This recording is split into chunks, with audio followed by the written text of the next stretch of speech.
এই প্রাণীটি উপজেলা প্রাণী সম্পদ অধিদপ্তরে জমা দিতে হবে।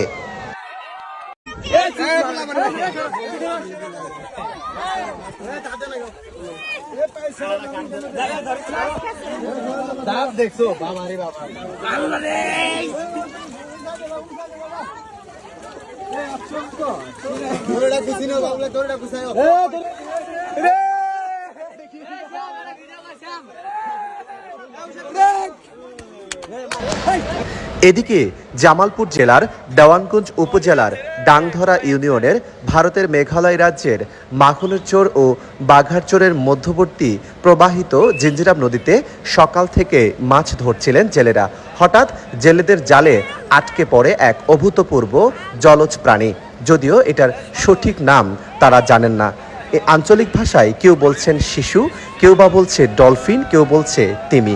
তবে এটি সামুদ্রিক কোনো প্রাণী হতে পারে বলে স্থানীয়দের ধারণা। এরপর সেটি জাল থেকে আটকে সেখান থেকে বের করে টেনে হেঁচড়ে এপারে নিয়ে আসা হয়। এই সময় দর্শনার্থী ও অনেকেই দূর দূরান্ত থেকে এসে এই প্রাণীটি কৌতূহলবশত দেখতে আসে। প্রাণীটি দেখতে অনেকটা তিমি মাছের মতো, আবার দেখতে অনেকটা ডলফিনের মতো মনে হয়। সবাই সেটি কৌতূহলবশত নেড়ে চেড়ে দেখছেন। বেশ ওজন রয়েছে, প্রায় 7 ফিট লম্বা এবং 2 মণ ওজনের এই প্রাণীটি দেখে অনেকেই হতবাক।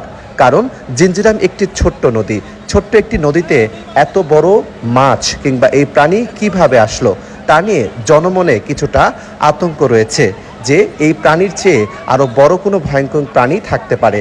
তবে স্থানীয়দের ধারণা হঠাৎ প্রবল বৃষ্টি আর পাহাড়ি ঢলের কারণে হয়তোবা পাহাড়ি অঞ্চল থেকেই নেমে এসেছে এরকম কোনো ভয়ঙ্কর একটি জলজ প্রাণী। তবে জালের মাঝে আটকা পড়ে মুখের ভেতরে ধারালো দাঁতের মধ্যে জাল আটকে আছে এবং এটি আদা মরা হয়ে গেছে। তবে তারা বলছেন এই প্রাণীটি উপজেলা প্রাণী সম্পদ অধিদপ্তরে জমা দিতে হবে।